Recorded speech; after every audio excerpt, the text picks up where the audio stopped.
This talk is called Novel About a Picture That Is a Game, Rereadings of Media in the Picture of Dorian Gray. And our speaker is Melanie Snyder. She is a graduate student at the University of Illinois-Urbana Champaign, who'll be starting her PhD in medieval literature coming this fall. In her work, she blends ecocritical frameworks, global medieval literatures, and game studies to navigate the distant past's relationship with the present. In everything else, she enjoys being active in natural and virtual worlds. So I will now turn it over to you, Melanie. My segue is that this talk is a little bit more literary, a little bit less gamey, but still the themes are there. So I'm interested in talking about our interactions with portraits, whether they are real, virtual for a character in a video game, or within the novels that we read, which is the focus of this discussion. In the notes to the introduction of The Picture of Dorian Gray, Robert Migall includes a quotation from Oscar Wilde stating, quote, "Each man sees his own sin in Dorian Gray. What Dorian Gray's sins are, no one knows.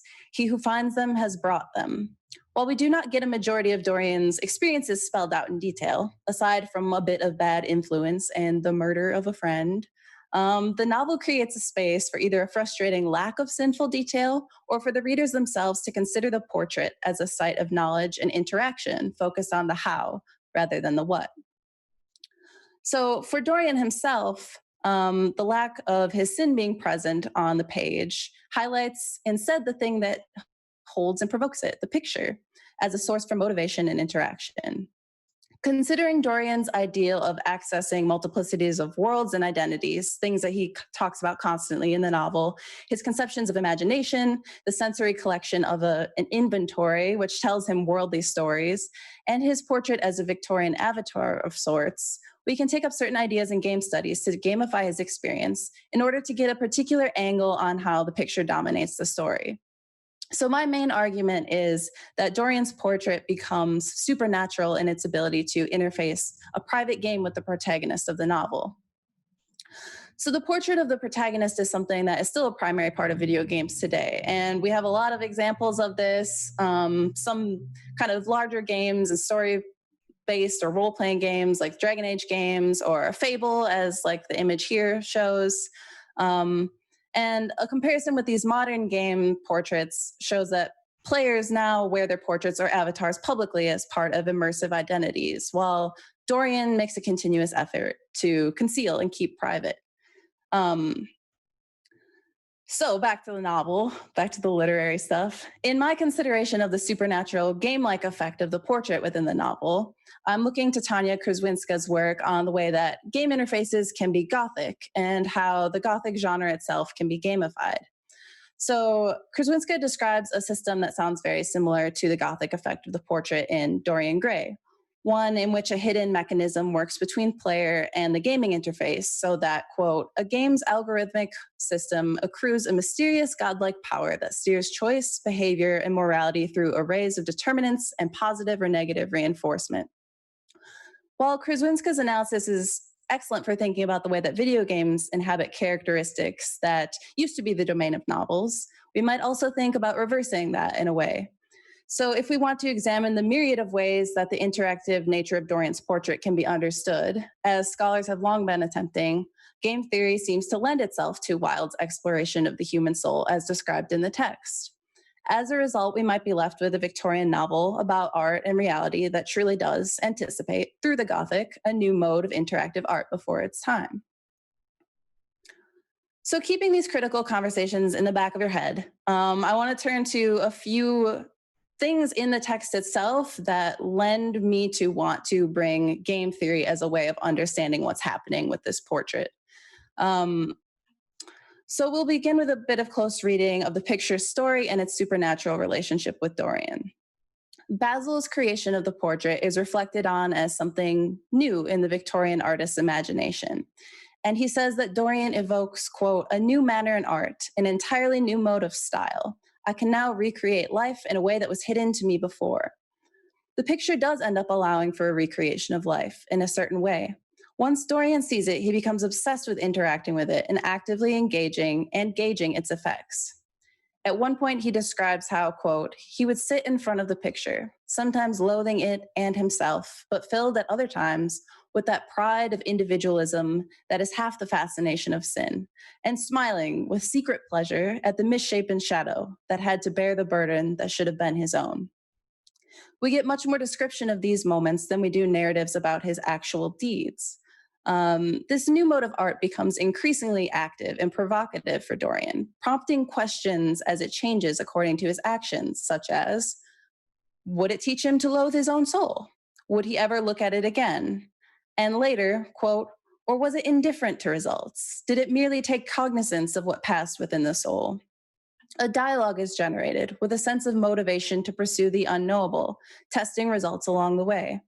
The desire for knowledge and action comes to be filtered through interaction with the portrait, or the way that this interaction looms in his mind. So we can see the portrait as a work of art with the potential for something supernatural, but it does not activate interactively, at least until Dorian provokes it with his desire to never age. Quote, if it were I who were to be always young and the picture that were to grow old, for that I would give anything. Yes, there is nothing in the whole world I would not give. I would give my soul for that. If in this moment a game is initiated through interaction, what sort of game can it be? Dorian himself does not know yet, as it takes further trial and error before he begins to learn the rules, that sin should be avoided. In this novel, only the young are beautiful, and even age is a sin. It seems at first that the only way to win the game would be to never initiate interaction, to never play at all. But also, it seems only human that Dorian wants to play. So, is the goal to end up with some sort of near impossible reconciliation of morality and immortal beauty? Or alternatively, is there something else that we can experience in the portrait that is worth pursuing the game for? Dorian might fail the game because of his focus on aesthetic changes rather than meditating on the development of his character. Dorian gains a perspective on his own sense of agency that motivates the pursuit of knowledge of his soul, and eventually he seems increasingly motivated toward a clean start. In Ensslin and Goromorthy's application of life formation theory to video games, we can see that the dialogue generated in the interaction with the portrait is similar to frameworks established in video games that help to simulate, quote, player development that transcends the building of functional skills and reflects instead upon formative processes of the human soul. We see that the majority of action Dorian takes in the latter portion of the novel is not linked to action for its own sake, but rather for the sake of the pleasure in watching or avoiding the portrait. In Dorian's attempted moral turn at the end of the novel, he reflects in this way, quote, perhaps if his life became pure, he would be able to expel every sign of evil passion from the face. Perhaps the signs of evil had already gone away. In the end, though, he doesn't seem to learn much of this self-development and chooses aesthetics as his main focus. What Dorian seems to take away from the game, rather than any kind of production of or from himself, in fact, is the simple realization that morality might matter. He believes in the soul and its alterable or exchangeable quality. Quote, the soul is a terrible reality. It can be bought and sold and bartered away. It can be poisoned or made perfect. There is a soul in each one of us. I know it. The tale ends up sounding more moralistic than anything. Indeed, Basil exclaims upon seeing the portrait, what an awful lesson. If he understands this, then why has he lost? And how can the game be won? Dorian temporarily takes on the immortality and plays with it, but when he decides to keep it for only himself, the thing that gave it to him is destroyed.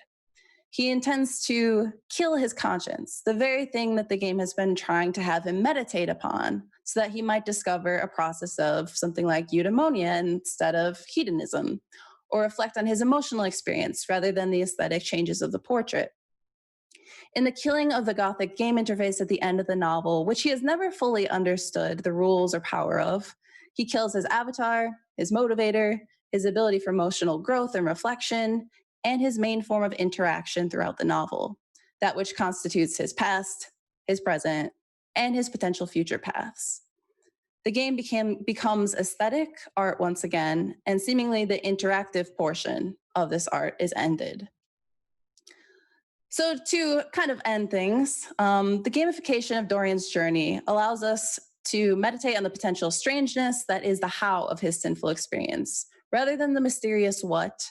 But Wild Story is still situated within the Victorian imagination.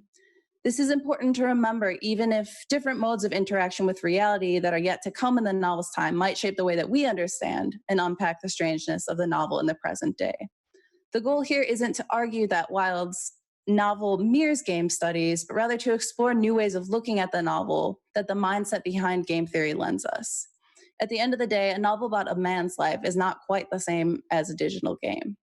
Suffice it to say that the portrait of the central character, an image of the self, and the moral implications of seeing such an image are still human concerns now, as they were in Wilde's time, and that video games continue to be a unique place for exploring these boundaries, just as Wilde's novel served to create this kind of space. And that is it.